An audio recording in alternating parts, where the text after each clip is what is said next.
많은 사람들이 이렇게 생각합니다. 집 한 채만 있으면 노후는 안전할 거야. 하지만 현실은 그리 간단하지 않습니다. 매달 꾸준히 들어오던 월급이 끊기고 예기치 못한 의료비와 생활비가 밀려오면 우리가 그렇게 의지하던 집 한 채는 더 이상 든든한 울타리가 되어주지 못합니다. 이런 상황은 갑자기 찾아오지 않습니다. 차근차근 준비하지 않은 채 50대 이후를 맞이하면 은퇴 후 삶은 예상보다 훨씬 더 가혹하게 다가옵니다. 은퇴 준비가 부족했던 분들의 이야기, 그리고 그들이 마주한 충격적 현실은 단순한 뉴스 속 이야기가 아닙니다. 우리 주변, 아니 어쩌면 우리 자신의 미래일 수도 있습니다. 집 한 채만 믿었던 은퇴, 그리고 그 뒤에 찾아온 현실. 많은 사람들이 은퇴 후의 삶을 낭만적으로 그립니다. 집 한 채만 있으면 노후는 걱정 없어. 아이들이 크면 돈 쓸 일도 줄겠지. 하지만 현실은 우리가 그렸던 장밋빛 그림과는 다릅니다. 월급이 끊기자마자 찾아오는 것은 경제적 자유가 아니라 예기치 못한 고정비의 압박, 예상치 못한 건강 문제, 그리고 점점 줄어드는 자산의 위태로움입니다. 오늘은 은퇴 준비의 중요성을 이야기하며 집 한 채에만 의존했던 사람들이 경험한 세 가지 사례를 통해 이 문제를 더 깊이 들여다보겠습니다. 사례 1, 집을 팔아서 해결하려고 했는데 그게 문제의 시작이었어요. 서울에서 30년 넘게 공무원으로 일했던 어 씨는 은퇴 후 노후가 안정적일 거라 믿었습니다. 집 한 채는 물론이고 자녀들이 다 크고 나니 큰돈 쓸 일이 없을 줄 알았죠. 하지만 은퇴 후 몇 년이 지나자 갑작스럽게 아내의 건강 문제가 생기면서 막대한 의료비가 들기 시작했습니다. 처음에는 적금을 깨고 해결했지만 돈이 부족해지자 결국 살던 집을 팔기로 했습니다. 그러나 부동산 시장이 냉각기에 접어들면서 예상보다 낮은 가격에 집을 팔아야 했고 시세 차익으로 새로운 집을 마련하기는커녕 월세살이를 해야 하는 상황이 되었죠.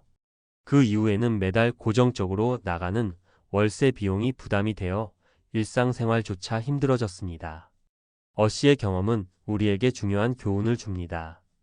자산은 단지 보유하는 것만으로 안정감을 주지 않습니다. 자산을 유지하고 필요할 때 현금화할 수 있는 능력과 계획이 없다면 한순간에 모든 것이 무너질 수 있다는 점을 보여줍니다. 사례 2, 은퇴 후는 여행 다니면서 즐길 줄 알았는데 이건 생존이더라고요. 50대 중반의 대기업에서 은퇴한 B 씨는 퇴직금을 받고 세계 여행을 떠나는 계획을 세웠습니다. 직장 다니는 동안은 바빠서 못했던 일들을 하나씩 이루겠다는 기대감에 가득 차 있었죠. 그러나 문제는 B 씨가 여행에 돈을 너무 많이 썼다는 점입니다. 몇 년간 해외를 오가며 즐겁게 지냈지만 그 사이에 물가는 계속 올랐고 퇴직금은 빠르게 줄어들었습니다. 한때 안정적이라 믿었던 집 한 채 역시 유지비가 생각보다 많이 들었습니다. 관리비, 재산세, 그리고 집 수리를 위한 비용이 예산을 넘어섰죠. 더 이상 자산에서 나오는 이자만으로는 생활비를 충당할 수 없어 은퇴 후에도 다시 일을 찾아야 했습니다. B 씨는 이렇게 말합니다. 은퇴 후는 놀기만 하면 되는 게 아니더라고요. 이제 와서 다시 일자리를 찾으려니까 나이가 많아서 불러주는 곳도 없고 그저 생존하기 위해 몸부림치는 날들이 이어지고 있어요. 사례 3, 아이들만 믿고 있었는데 그게 큰 착각이었어요. C 씨는 자녀들에게 많은 기대를 걸었습니다. 자녀들이 경제적으로 독립하면 자신들도 은퇴 후 더 여유로운 삶을 살 수 있을 거라고 생각했죠. 하지만 막상 자녀들이 결혼을 하고 나니 도움을 요청하는 일이 점점 많아졌습니다.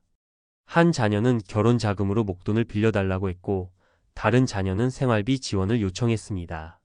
C 씨는 자녀의 부탁을 거절하지 못해 자신들의 노후 자금을 쓰기 시작했습니다.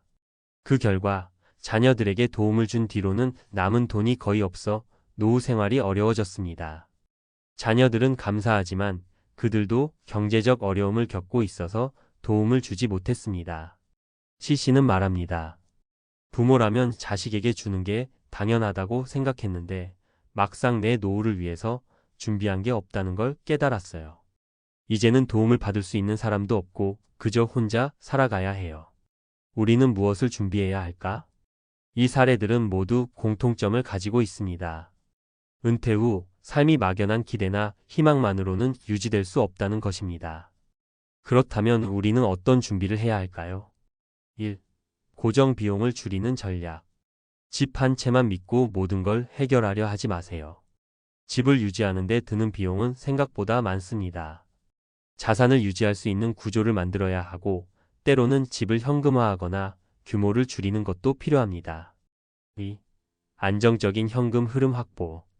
퇴직 후에도 지속적인 현금 흐름이 필요합니다. 월세 수익이 나오는 부동산, 이자, 수익이 발생하는 금융상품 또는 은퇴 후에도 할 수 있는 일자리를 찾아야 합니다. 3. 자녀와의 관계 재정립. 자녀에게 모든 기대를 걸지 마세요. 자녀는 자녀의 삶을 살아야 하고 우리는 우리 스스로를 책임져야 합니다. 자녀에게 도움을 줄 수는 있지만 자신의 노후를 희생하면서까지는 안 됩니다. 마무리. 집 한 채만 믿었는데라는 말은 많은 사람들의 은퇴 후 이야기를 대변합니다. 하지만 한 가지 확실한 건 집 한 채만으로는 우리의 노후를 지킬 수 없다는 것입니다. 은퇴 후 삶은 철저한 준비와 계획이 없으면 예상보다 훨씬 가혹하게 다가올 수 있습니다. 오늘 이야기한 사례들은 현실을 반영한 경고의 메시지입니다. 이제는 우리의 노후를 책임질 준비를 시작할 때입니다. 아직 늦지 않았습니다. 지금이라도 준비하세요. 그렇지 않으면 우리의 미래는 우리의 기대보다 더 비참할 수 있습니다. 앞서 살펴본 집 한 채만 믿었던 은퇴, 그리고 그 뒤에 찾아온 현실에 대한 이야기를 좀 더 깊이 파고들어 보려 해요. 많은 분들이 나는 그래도 집 한 채 있으니까 괜찮겠지라는 생각을 하시는데 막상 은퇴하고 보니 고정 수입이 끊기고 집값이 생각만큼 오르지 않거나 유지비가 만만치 않아서 난처해지는 경우를 자주 봅니다. 게다가 집을 급하게 팔아서 생활비를 확보하려다 보니 시세보다 훨씬 낮은 가격에 매도하게 되기도 하고요. 사실 부동산을 자산으로 갖고 있다는 것과 은퇴 후 실제로 그 자산을 현금처럼 활용할 수 있다는 건 전혀 다른 문제거든요. 이전에 소개해드린 세 가지 사례를 잠깐 되짚어 볼게요. 첫 번째 사례는 아내의 병원비로 갑자기 큰 돈이 필요해 집을 급매로 팔아야만 했던 어씨 이야기였죠. 두 번째 사례는 퇴직금을 충분히 모았다고 믿고 세계 여행을 갔다가 생각보다 빨리 자금이 소진되어 버린 B씨였습니다. 세 번째 사례는 자녀에게 결혼 자금이나 생활비를 과도하게 지원하다가 정작 본인의 노후 자금을 고갈시킨 C씨였고요.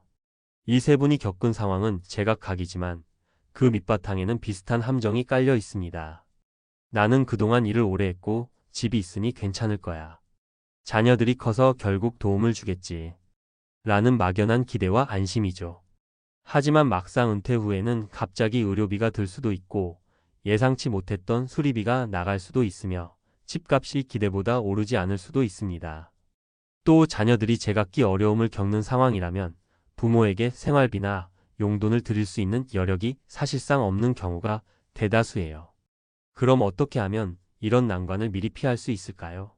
제가 자주 드리는 조언은 크게 세 가지로 요약할 수 있습니다.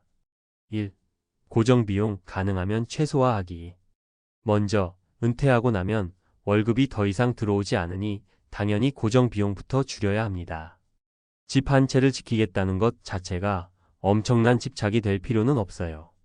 물론 살던 집에서 계속 편안하게 사는 것도 중요하지만 그게 내 재무 상황을 압박한다면 차라리 조금 작은 집으로 옮겨서 유지비를 낮추고 남은 차액을 현금으로 확보하는 편이 현명할 수 있습니다. 간혹 우리 집이 좋은 위치에 있으니까 나중에 많이 오를 거야 라고 믿고 발목을 잡는 경우도 많습니다. 물론 집값이 오르면 좋겠지만 그 시기가 내가 필요한 때와 맞아떨어진다는 보장은 없어요. 재산이 불어날 것이라는 막연한 미래 가치에만 의존하기보다는 은퇴 시점에 내게 가장 필요한 현금 흐름을 만들어내는지 냉정하게 판단해 보셔야 합니다. 2. 안정적인 현금 흐름 꼭 고민하기. 안정적인 현금 흐름이라는 말은 정말 수도 없이 들으셨을 텐데요. 결국 은퇴 후에는 월급 대신 다른 방식의 수입원이 필요합니다. 요즘은 전세나 월세를 놓아도 세입자 구하기가 쉽지 않을 때가 있고 주식 배당금이나 채권 이자만으로는 생활비가 넉넉하지 않을 수 있어요. 그래서 어떤 분들은 소자본 창업을 고려하시거나 은퇴 후에도 파트타임으로 일할 수 있는 직업을 찾기도 합니다. 아니 은퇴했는데 또 일해야 되나? 라고 생각하실 수도 있지만 현실은 그렇지 않아요. 100세 시대라고 하잖아요. 60에 은퇴한다고 가정해도 앞으로 3040년은 더 살아야 합니다. 마냥 쌓아둔 돈을 쓰면서 보내기에는 기간이 너무 길고 물가 상승도 무시 못합니다. 오히려 반대 개념을 받아들여서 내 취미나 특기를 살려 좀 더 편안한 형태로 일하면서 살아가는 게 더 안전하고 또 의미 있기도 합니다. 3. 자녀와의 재정 문제, 미리 솔직하게 대화하기. 부모와 자녀 간의 돈 얘기는 참 민감합니다. 부모라면 자녀에게 주는 게 당연하지 않냐? 라고 생각할 수도 있지만 그게 내 노후 자금을 갉아먹는 수준이라면 이야기가 달라집니다. 자녀 입장에서도 어릴 때 부모님께 받은 혜택을 보답하고 싶어도 현실적으로 여유가 없으면 부담만 커질 뿐이죠. 중요한 건 서로 어떤 상황인지 솔직하게 대화하는 거예요. 우리 집 재정 상태가 이렇고 내가 너희한테 이 정도는 지원해 줄 수 있을 것 같다. 하지만 내 노후도 준비해야 하니 너무 큰 기대는 말아라라고 미리 이야기를 하는 거죠. 이것이 결코 자녀를 버리는 행동이 아닙니다. 오히려 부모가 스스로의 노후를 잘 준비해 놓으면 나중에 자녀가 부모를 걱정해야 할 일이 줄어들잖아요. 가족 모두에게 이익이 되는 일이에요. 추가로 생각해 볼 점들. 의료비나 돌발 비용에 대한 대비 연령이 올라갈수록 예상치 못한 의료비가 크게 발생할 수 있어요. 실손보험, 건강보험, 간병보험 같은 것들을 적극적으로 검토해 보시기 바랍니다. 퇴직 후 사회관계망 유지 막상 은퇴하고 나면 회사 동료나 사회적 네트워크가 자연스럽게 끊어져서 정보도 얻기 어렵고 외롭다는 느낌을 받기 쉽습니다. 사람과의 관계가 끊어지면 건강에도 좋지 않거든요. 본인이 좋아하는 취미 모임이나 지역 사회단체에 적극적으로 참여하시는 게 좋습니다. 인플레이션 물가 상승 고려 현재 1년에 23%씩 물가가 오른다고 보면 10년 뒤에는 지금의 돈 가치가 훨씬 떨어지게 됩니다. 오늘 200만 원이면 살 수 있는 것도 10년 후에는 훨씬 부족할 수 있다는 얘기죠. 적정 투자 전략을 세우거나 연금 상품을 잘 활용해야 돈 가치를 어느 정도 지킬 수 있습니다. 마무리하며 집 한 채만 믿었는데 은퇴 후 삶이 이렇게 불안정할 줄 몰랐다라는 이야기는 더 이상 남의 일이 아닙니다. 이미 많은 분들이 겪고 있는 현실이고 앞으로 더 많아질 거예요. 문제는 그러한 상황을 극복할 수 있는 방법이 전혀 없는 게 아니라 충분히 미리 준비하면 막을 수 있다는 겁니다. 은퇴 후 3040년이라는 긴 시간을 고려할 때 내가 과연 살아온 방식 그대로 살 수 있을까?를 객관적으로 점검해 보시는 게 정말 중요해요. 집 한 채를 포기하든 줄여가든 다른 형태로 바꾸든 요점은 지금 내 형편에서 어떻게 현금을 만들어내고 또 어떻게 지출을 절제하느냐입니다. 더불어 자녀와 적절한 거리를 두면서도 서로를 배려하고 혹시 모를 건강 문제에도 대비해 두시면 은퇴 후 삶이 조금 더 편안해질 겁니다. 결국 은퇴 준비는 선택이 아니라 필수입니다. 직장에 다닐 때 아니면 조금 여유가 있을 때라도 지금 당장 내 재정 상태를 돌아보시고 잘못된 부분이 있다면 조정하셔야 해요. 막연히 집값 올라가겠지, 자녀가 도와주겠지, 난 아직 젊으니 좀 더 있다가 준비해도 되겠지라고 생각하면 어느새 문턱에 도달한 은퇴 시점에서 더 큰 후회를 하게 될 겁니다. 오늘 전문가 칼럼을 통해 제가 드린 조언이 조금이라도 도움이 되셨으면 좋겠습니다. 스스로 점검해 보시고 필요한 부분이 있으면 빠르게 개선해 나가셔서 집 한 채만 믿고 있다가 내 노후가 어려워지진 않을까 하는 불안을 해소하시길 바랍니다. 은퇴는 끝이 아니라 제2의 인생을 시작하는 시점입니다. 그 인생을 조금 더 행복하고 안정적으로 살 수 있도록 지금 이 순간부터 하나씩 준비해 나가시길 진심으로 응원합니다. 감사합니다.